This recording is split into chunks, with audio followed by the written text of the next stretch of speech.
أنت للرسل تمون أنت للمولى تكون أنتك مسكين يرجو ولك الجنة الغفير أنتك مسكين يرجو ولك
dampak-dampak buruk dan negatif dari perbuatan bid'ah atau kebid'ahan.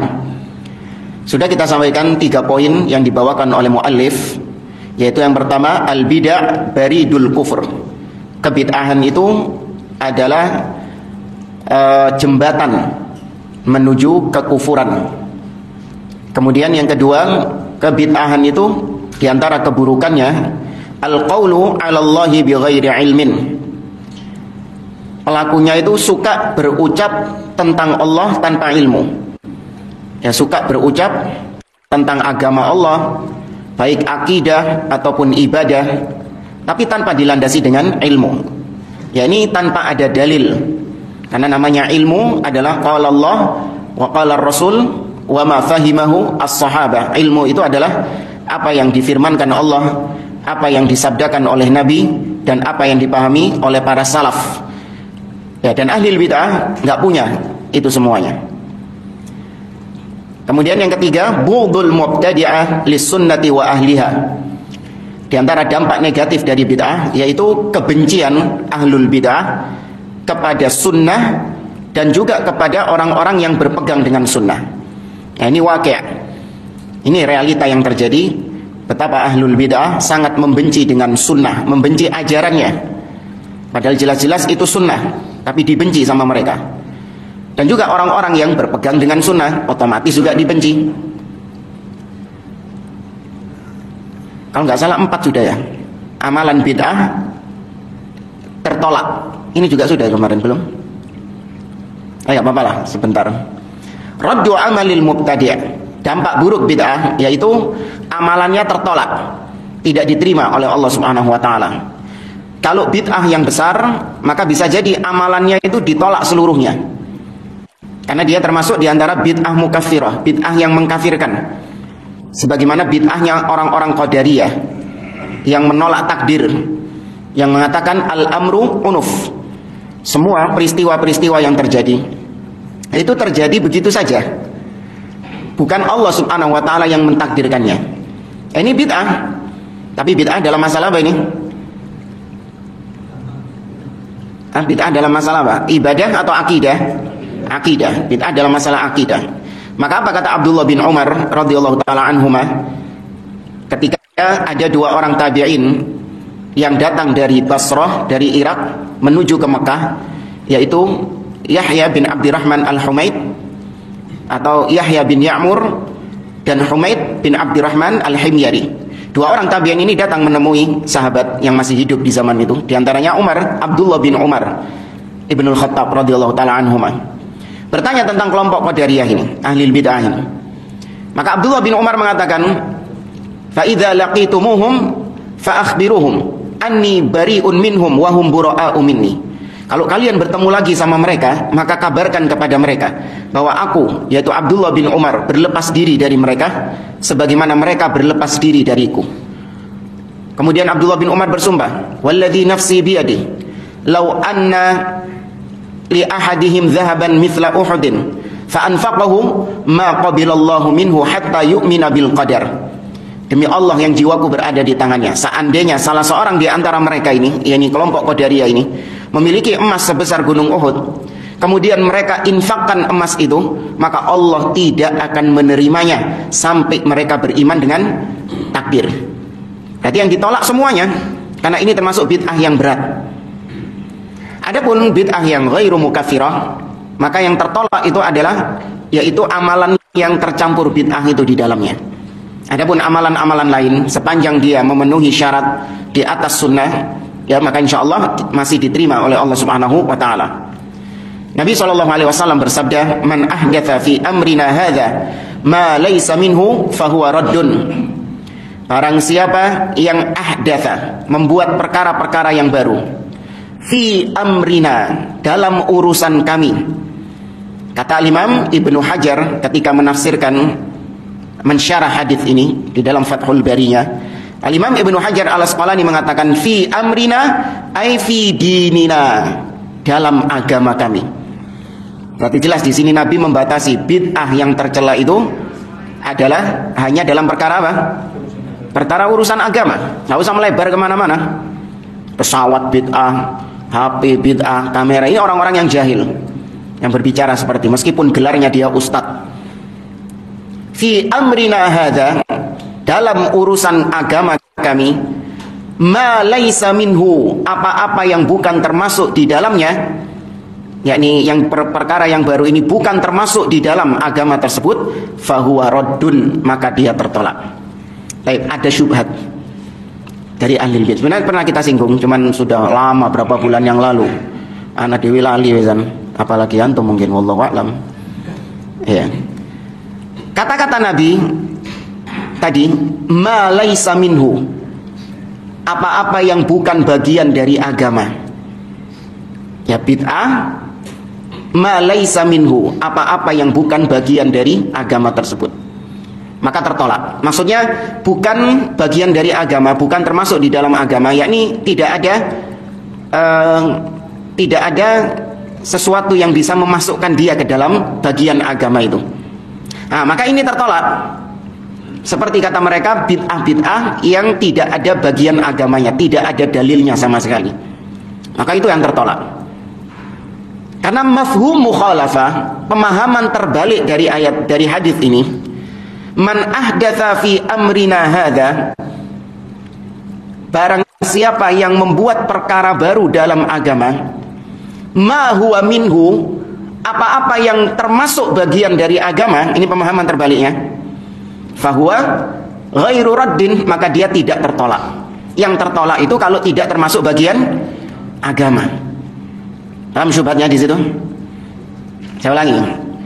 Kalau membuat perkara yang baru, yang ngarang-ngarang perkara yang baru, dan tidak termasuk bagian daripada agama ini, yakni tidak ada sisi pendalilannya, ya tidak ada dalilnya sama sekali, maka itu tertolak. Benar hadisnya, fahuwa raddun.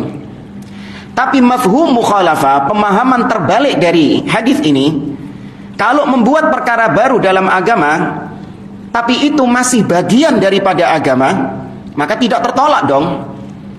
Paham? Ya, karena ini disebut sama mereka mafhum mukhalafah. Maka dijawab oleh para ulama bahwa ucapan Nabi ma laisa minhu itu enggak ada mafhum mukhalafahnya. Tidak ada pemahaman terbaliknya. Karena dia itu posisinya dalam bahasa Arab, dalam kalimat adalah sifatun kasyifah, yaitu hanya kalimat yang mempertegas sebelumnya. Hanya kalimat yang mempertegas sebelumnya saja. Enggak ada mafhum mukhalafahnya. Contoh misalnya, Allah Subhanahu wa taala mengatakan di dalam surah Al-An'am, "Innama harrama 'alaikumul maitata." Bukan.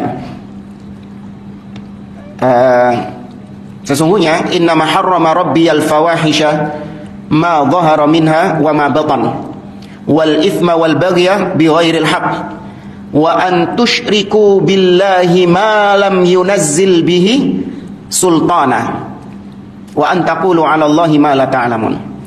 Kata Allah, sesungguhnya yang diharamkan oleh Rabbku adalah al-fawahish, perbuatan-perbuatan keji, baik yang nampak ataupun yang tersembunyi.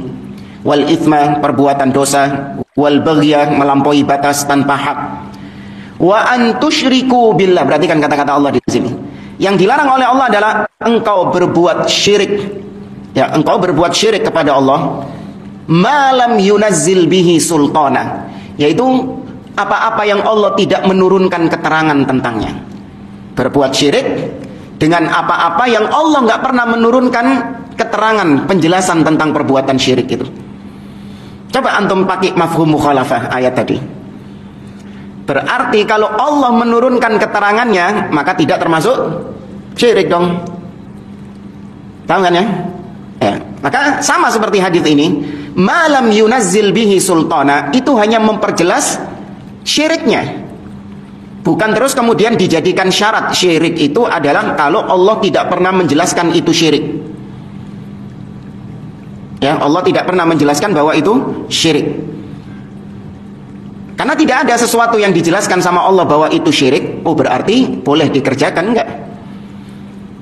Maka ma laisa minhu ini adalah penjelas dari kalimat sebelumnya, yaitu semua bid'ah tertolak. Ya, semua perkara baru di dalam agama tertolak. Wa fi riwayatin li Muslim, dalam riwayat Imam Muslim, Nabi mengatakan man amila amalan laisa alaihi amruna fahuwa raddun.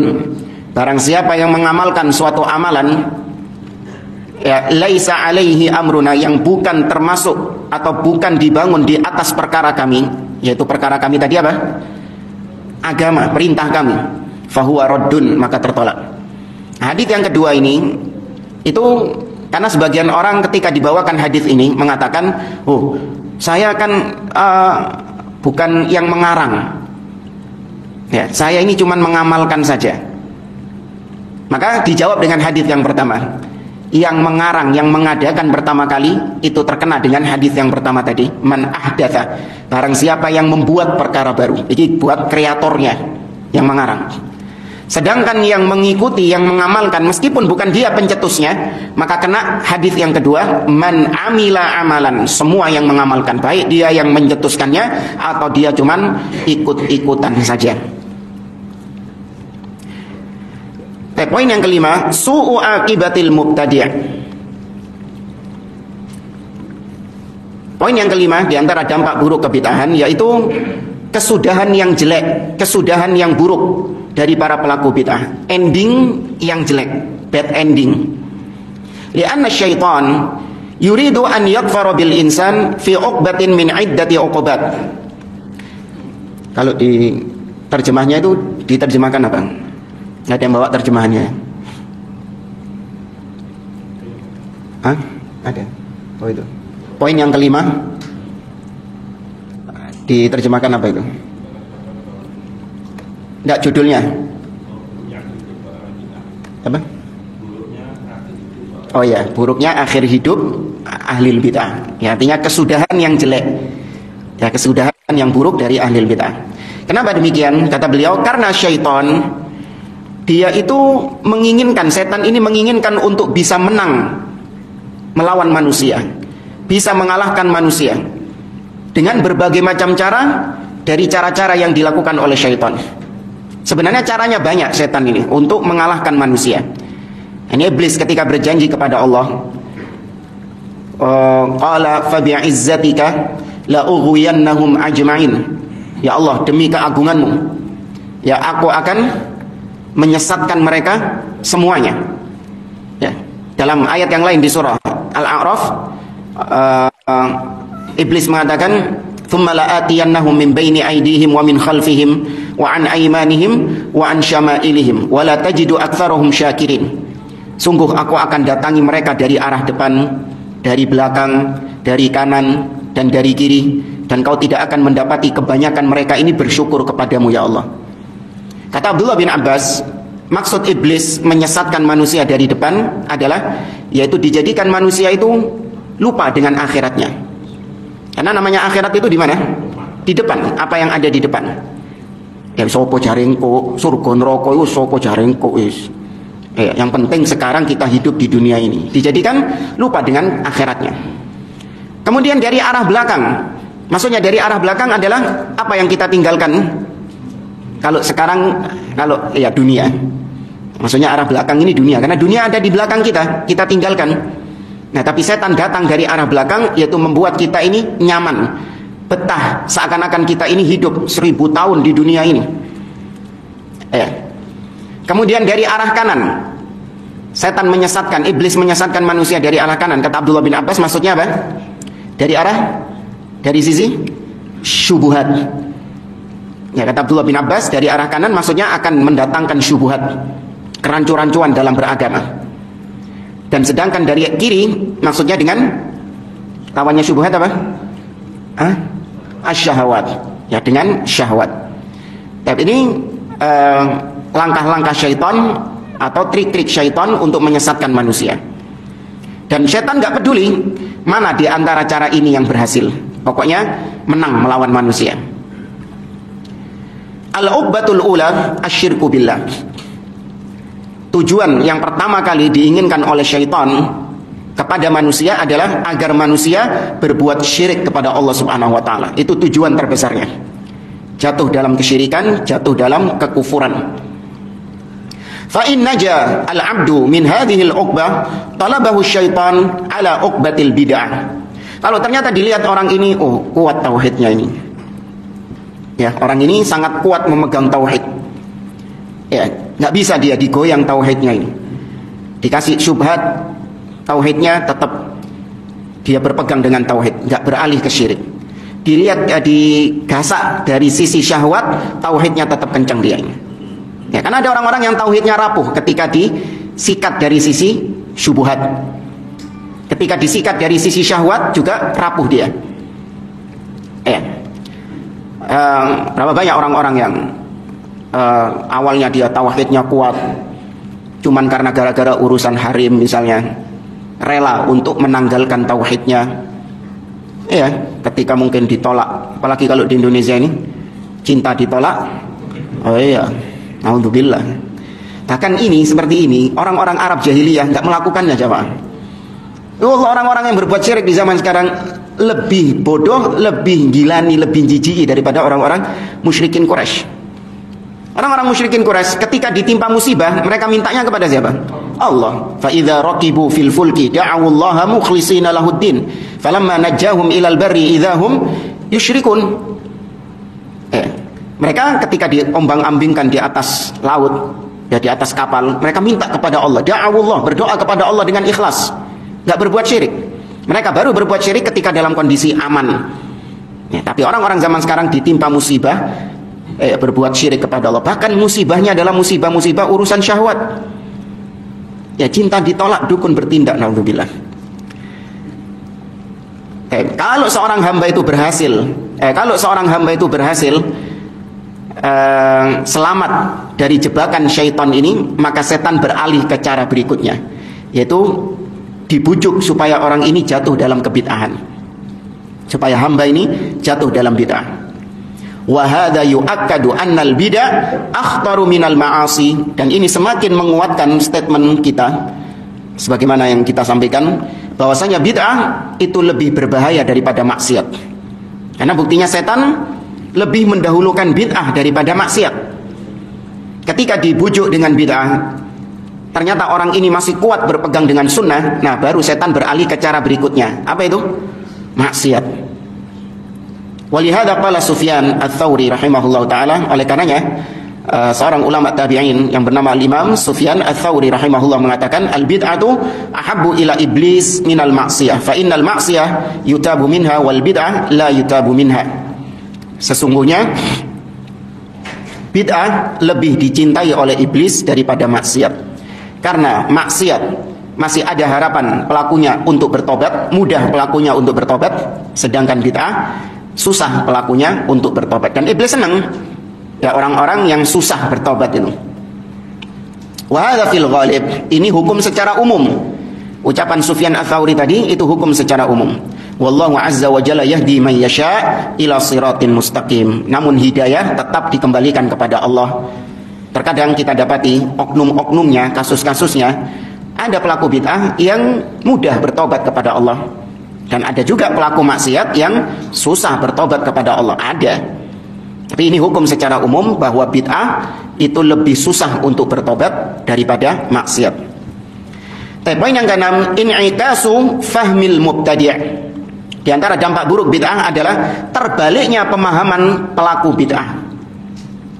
Kualik pemahamannya dia itu, otaknya kebalik. Ya bukan secara hakiki ya, ini bahasa Surabaya. Pemahamannya kebalik. Yang hak dibilang batil, yang batil dibilang hak, yang sunnah dibilang bid'ah, yang bid'ah dibilang sunnah, ya, dan seterusnya.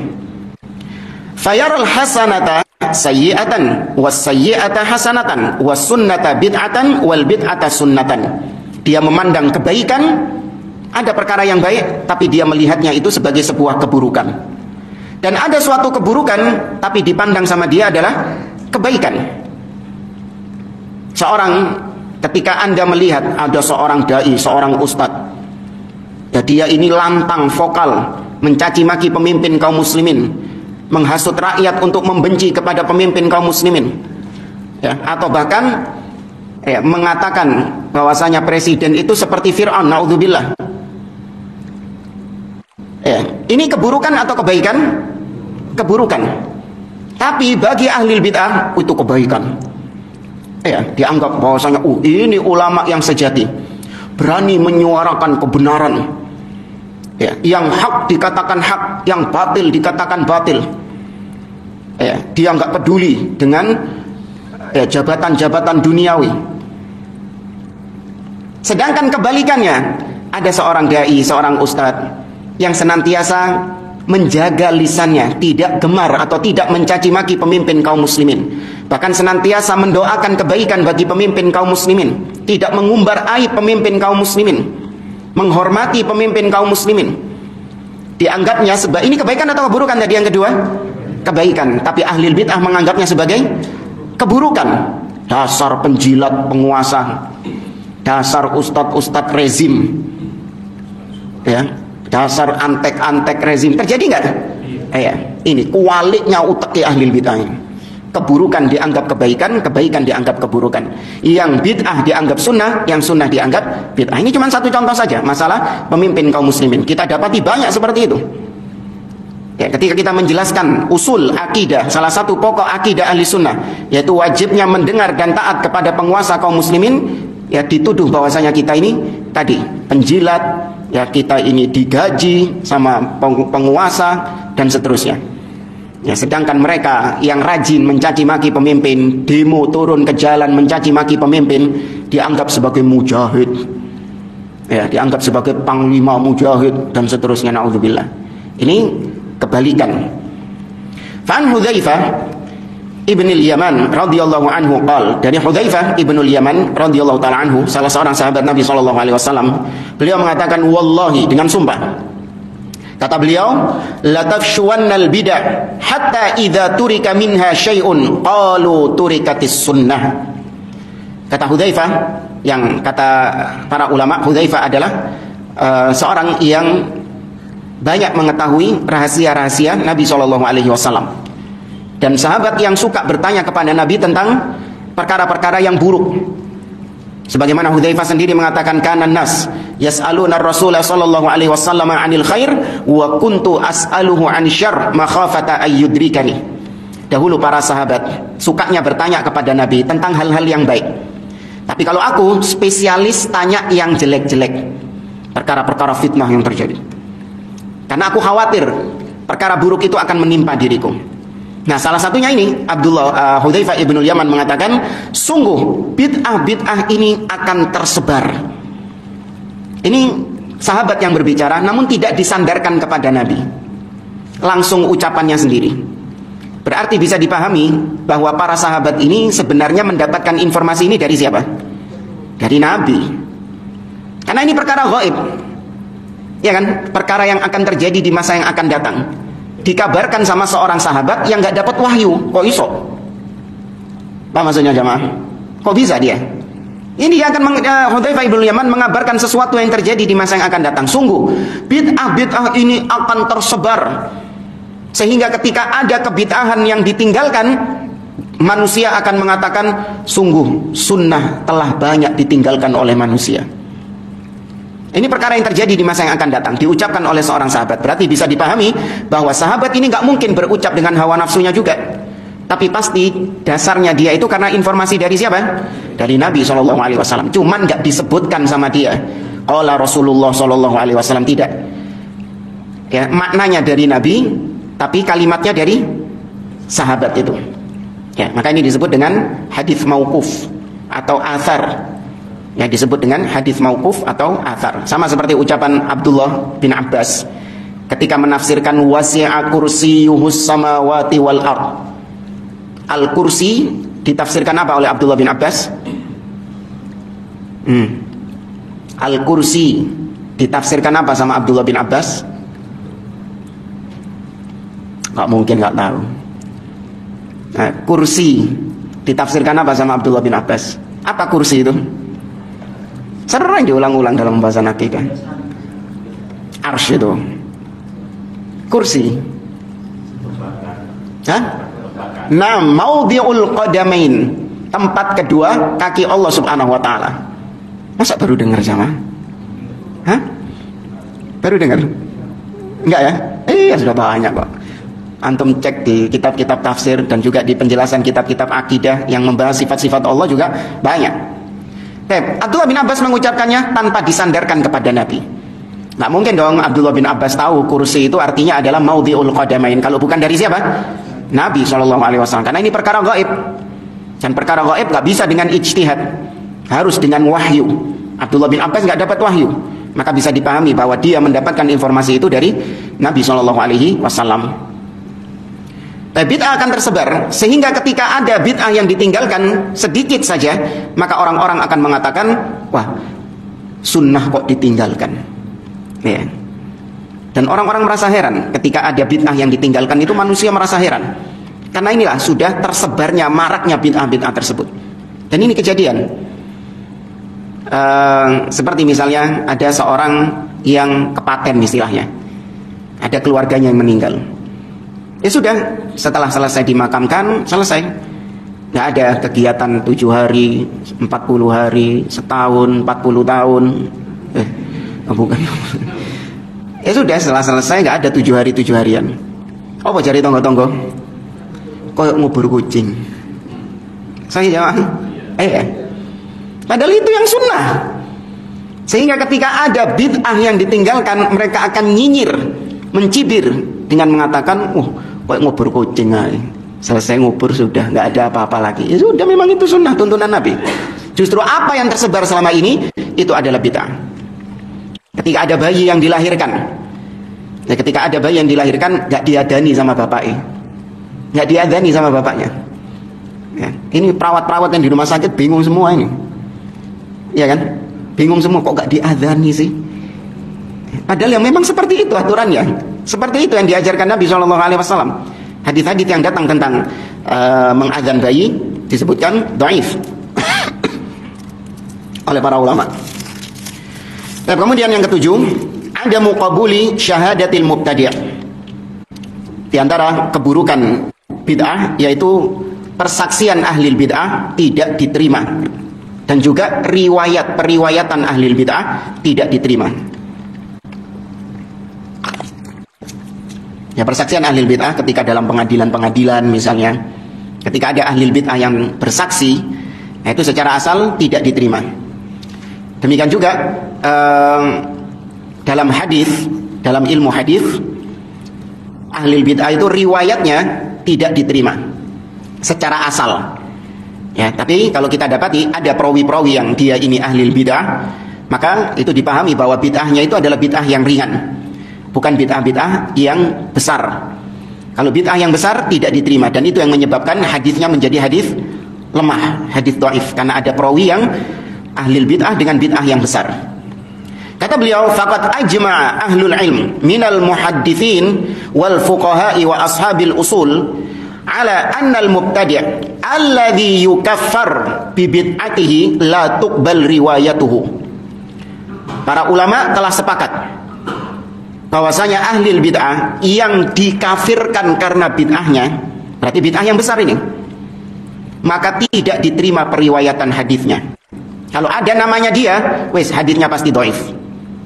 Ya, ada namanya orang ini yang ahli bid'ah ini, di sanad hadisnya itu ada nama fulan ini, maka pasti hadisnya dhaif. Wa ammal ladzi la yukaffar bi bid'atihi fakhtalafu fi qabuli riwayatihi. Adapun kalau ahli bid'ahnya itu bukan bid'ah yang besar, bukan bid'ah yang berat, bukan bid'ah mukaffirah, bid'ah yang dikafirkan, maka para ulama berbeda pendapat. Apakah riwayatnya masih bisa diterima atau tidak bisa diterima? Ada khilaf di antara para ulama hadis. Wa rajjaha al-Imam an-Nawawi rahimahullah anna riwayatahu tuqbal idza lam yakun da'iyatan ila bid'atihi. Nah, Imam an-Nawawi berpendapat bahwa ahli bid'ah yang kebid'ahannya itu masih ringan, riwayatnya diterima, asal dia bukan orang yang menyeru kepada bid'ahnya. Paham ya? Meskipun bid'ah kecil, tapi kalau dia da'inya, orang yang mengajak manusia kepada bid'ahnya, maka nggak diterima, kata Imam Nawawi. Ya, wala tuqbal idza kana da'iyah. Tapi kalau dia bukan seorang da'inya ahli bid'ah, maka diterima riwayat hadisnya. Baik, kemudian poin yang ke-8, al-mubtadi'atu aktsaru man yaqa'u fil fitan. Ahli bid'ah adalah orang yang paling banyak, paling sering jatuh dalam fitnah, dalam kekeliruan-kekeliruan. Ya, fitnah, penyimpangan-penyimpangan, kekeliruan-kekeliruan. Ya, yang seringnya kepleset, jelungup, delosor, ahli bid'ah. Karena mereka membangun agama di atas sesuatu yang keliru, maka cabang dari kekeliruan ya kekeliruan juga. Sesuatu yang dibangun di atas kekeliruan, sesuatu yang dibangun di atas kesalahan, hasilnya juga apa? Keliru, hasilnya juga pasti salah. Seperti ahli bid'ah membangun agamanya dengan konsep misalnya salah satunya aja ini, taqdimul aql 'alan naql. Lebih mengutamakan akal daripada dalil. Ya, ini asas yang bid'ah, pondasi yang sudah bid'ah, pondasi yang sudah keliru. Nah, gara-gara konsep ini, cabang dari konsep ini, itu pasti akan melahirkan kekeliruan-kekeliruan juga. Ketika ada pertentangan antara akal dengan dalil, maka mereka lebih mengutamakan akal. Sehingga mereka dari situ banyak menolak dalil-dalil yang sahih karena dianggapnya bertentangan dengan akal. Banyak menolak sifat-sifat Allah Subhanahu wa taala.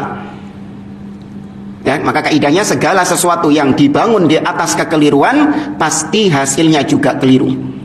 Nah, ahli bid'ah karena mereka membangun agamanya di atas kekeliruan, maka pasti apa yang mereka hasilkan itu keliru-keliru juga. Adapun ahlu sunnah, ada kekeliruan iya, tapi kekeliruan ini bukan sebanyak kekeliruannya ahli bid'ah.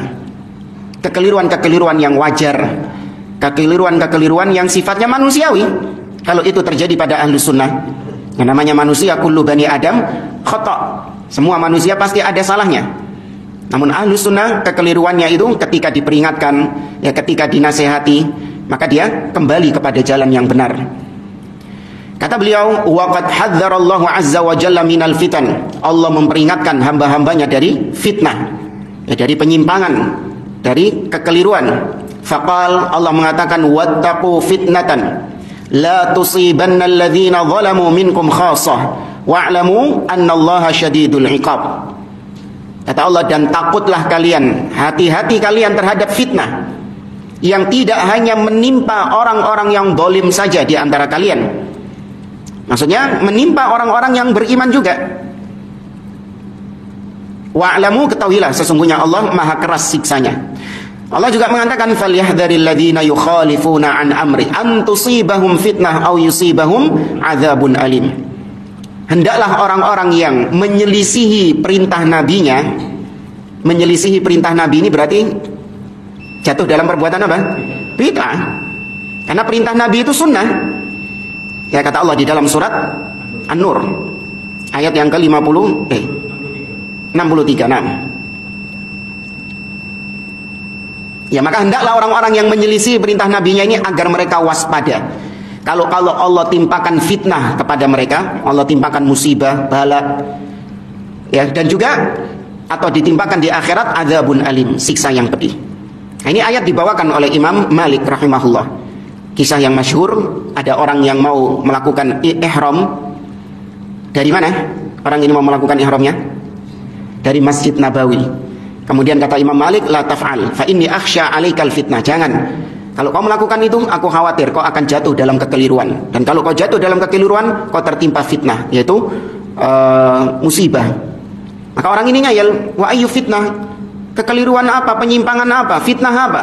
Innama hiya amyal aziduha. Wong aku cuma nambah beberapa mil kok. Maka Imam Malik mengatakan, wa ayyu fitnatin a'dham min annaka tara nafsaka min antasbiqa khairan lam yasbiqha Rasulullah sallallahu alaihi wasallam. Atau kama qala, fitnah mana yang lebih besar? Yaitu ketika engkau memandang bahwa engkau mengetahui sesuatu kebenaran, engkau tahu tentang sesuatu yang baik, tapi ternyata sesuatu yang baik ini nggak diketahui sama Nabi. Kok bisa kau tahu dan sedangkan Nabi nggak tahu? Nah, itu lebih besar, fitnah mana yang lebih besar, musibah mana yang lebih besar daripada itu? Kemeru. Maka Imam Malik membawakan ayat ini, falyahdharil ladzina yukhalifuna an amri an tusibahum fitnah aw yusibahum adzabun alim. Wa qad hatha an-nabiy sallallahu alaihi wasallam 'ala al-a'malis salihah qabla wuqu'il fitan. Nabi sallallahu alaihi wasallam memotivasi kita untuk kita senantiasa melakukan amal-amal soleh. Maksudnya amal soleh di sini adalah amal yang dibangun di atas dua syarat yang masyhur. Sebagaimana yang dijelaskan oleh Imam Ibnu Katsir dalam tafsirnya ketika menafsirkan firman Allah di akhir surah Al-Kahfi, Allah Azza wa Jalla mengatakan, "Faman kana yarju liqa'a rabbih falyamal 'amalan shalihan." Kata Imam Ibnu Katsir, amalan shalihan la budda an yakuna khalisan lillah, yaitu yang amalan yang dibangun di atas ikhlas karena Allah Subhanahu wa taala, tauhid.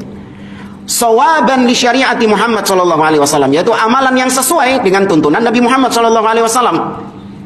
Maka berarti nggak boleh bid'ah. Nah, Nabi memotivasi umatnya untuk bersegera melakukan amal soleh ini sebelum datangnya fitnah. Ya, sebelum datangnya masa-masa fitnah di mana seseorang ini nanti akan ngeblur mana yang amal soleh, mana yang amalan buruk. Karena tadi amalan soleh dianggap keburukan, sedangkan amal keburukan dianggap sebagai amal soleh. Nabi mengatakan, badiru bil a'mali fitanan. Bergegaslah kalian untuk melaksanakan amal-amal soleh sebelum datangnya fitnah, ujian bagi kalian. Kaqita'il lailil mudlim, seperti malam yang gelap gulita, petang det. Ya, nggak ketok opo-opo. Mana yang baik, mana yang buruk, mana kawan, mana lawan. Ada masa-masa seperti itu. Yusbihur rajulu mu'mina wa yumsi kafirah, kata Nabi. Yang gara-gara fitnah ini, ujian ini, seorang pagi harinya masih mukmin, sore harinya dia telah kafir. Wa yumsi mu'minan wa yusbihu kafiran. Sorenya masih mukmin, keesokan paginya sudah kafir. Yabi'u dinahu bi'aradin minad dunya. Dia menjual agamanya demi untuk mendapatkan bagian dari dunia. Poin yang ke-9, al-mubtadi' istadraka 'ala syari'ah li'annahu bi bid'atihi nasaba nafsahu musyri'an mukmilan lid-din. Di antara dampak buruk kebid'ahan yaitu ahli bid'ah, pelaku bid'ah, dia itu memposisikan dirinya seakan-akan orang yang menyempurnakan agama ini.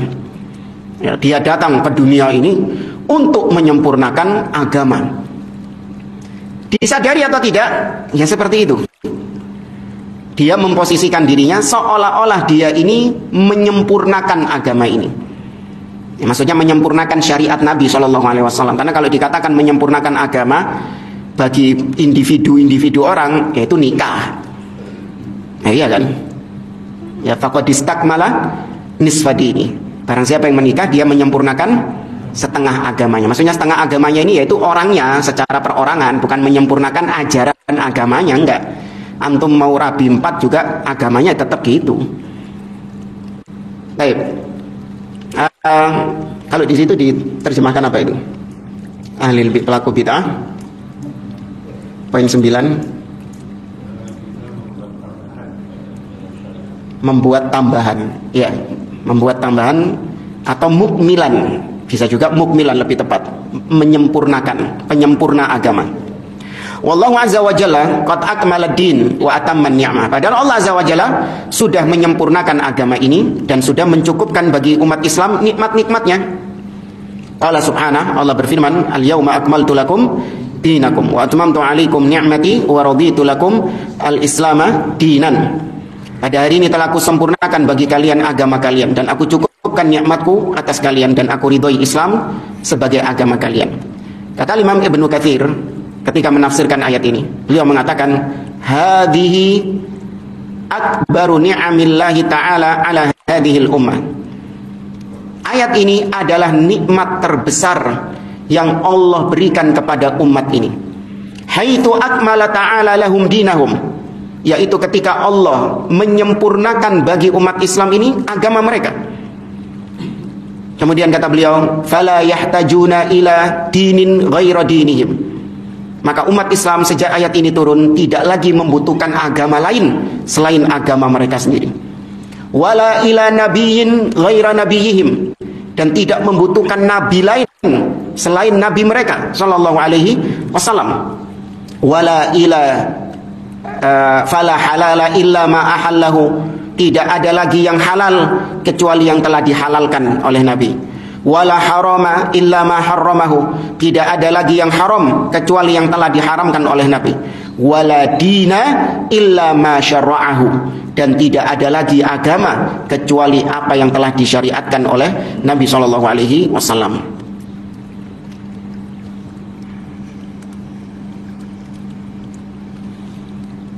Kurang berapa menit?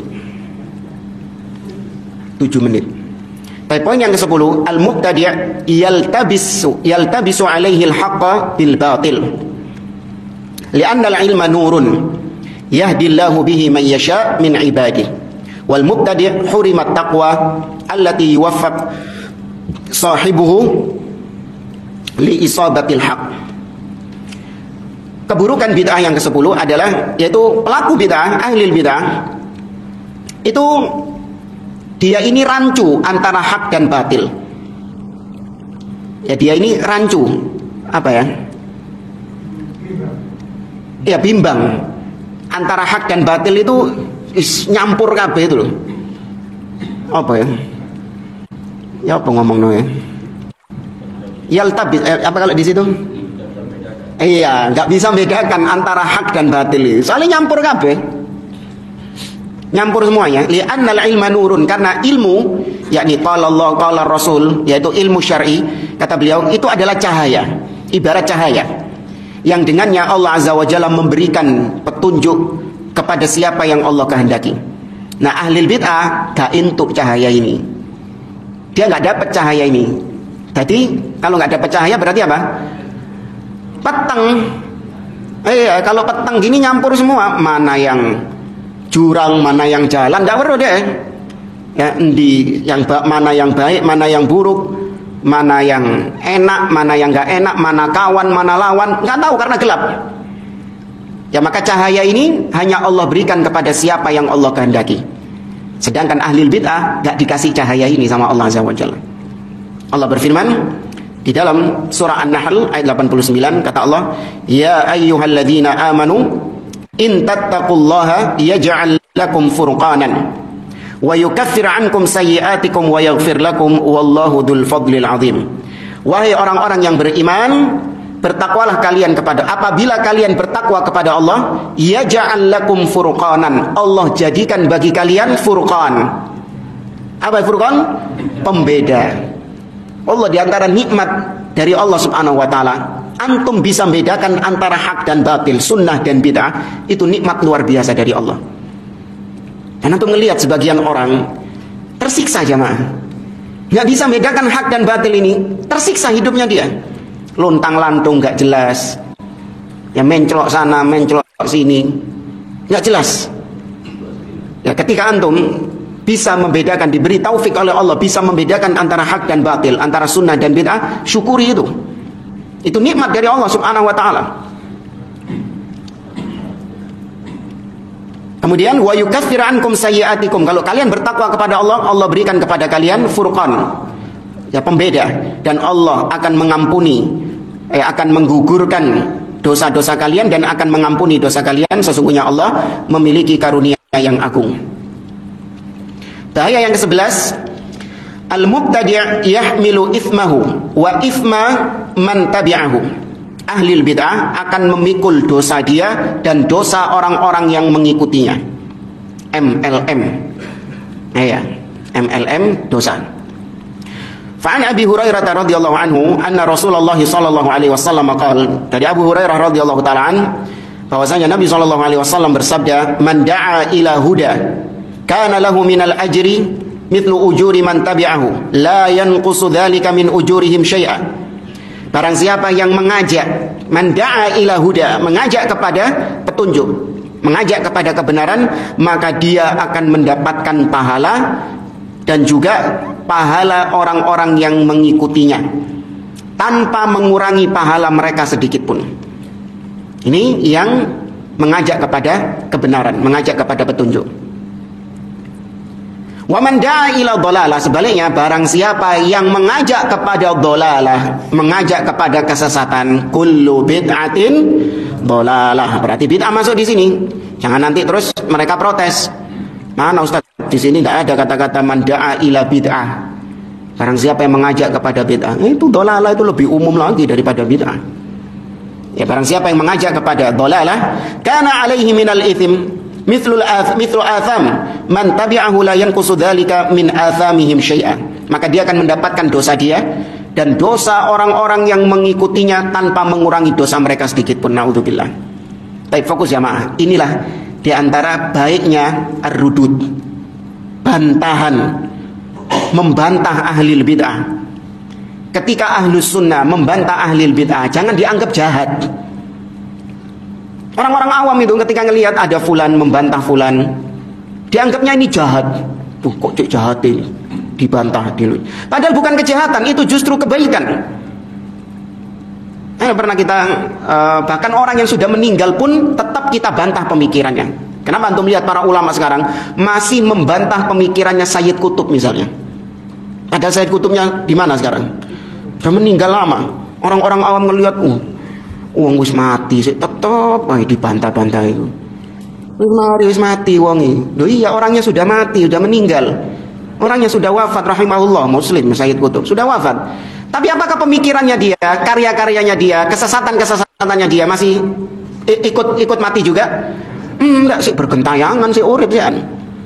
Dan ketika para ulama membantah Sayyid Qutb, maka itu kebaikan bagi Sayyid Qutb. Kenapa? Karena kesesatan Sayyid Qutb ini kalau dibiarkan dan diikuti sama manusia, maka yang kena dosanya nanti siapa kembalinya? Beliau, Sayyid Qutbnya. Nah, ketika ada ulama yang membantah, ojo ikut pemikirannya Sayyid Qutb, dia menyimpang dengan penyimpangan begini-begini, banyak orang tersadar sehingga mulai pengikutnya sedikit. Nah, berarti kalau pengikutnya sedikit, dosanya dia juga apa? Sedikit. Baiklah, baik kalau dari pandangan ini. Tapi kalau dari pandangannya orang awam, itu dari pakai hawa nafsunya dia. Ya, memang orang awam yang dikedepankan sama dia perasaan. Ya, bukan kasihan sudah meninggal, kok sih tetap dibantah, ya kok sih tetap ditahdzir, kok jahat banget dan seterusnya. Ini pakai perasaan. Agama tidak ditimbang dengan perasaan. Nah, ya Allah, jamaah, agama kalau pakai perasaan gak melaku. Nabi Ibrahim ketika disuruh untuk meninggalkan anak bujui di Mekah, coba nggak perasaan? Gak teko, gak melaku. Ketika diperintahkan untuk menyembelih Ismail, kalau pakai perasaan gak jalan. Iya. Nah, maka harus dengan timbangan dalil. Saya cukupkan sampai poin 11. Masih ada. Assalamualaikum warahmatullahi wabarakatuh. Sampai jumpa kembali di War Islam Channel.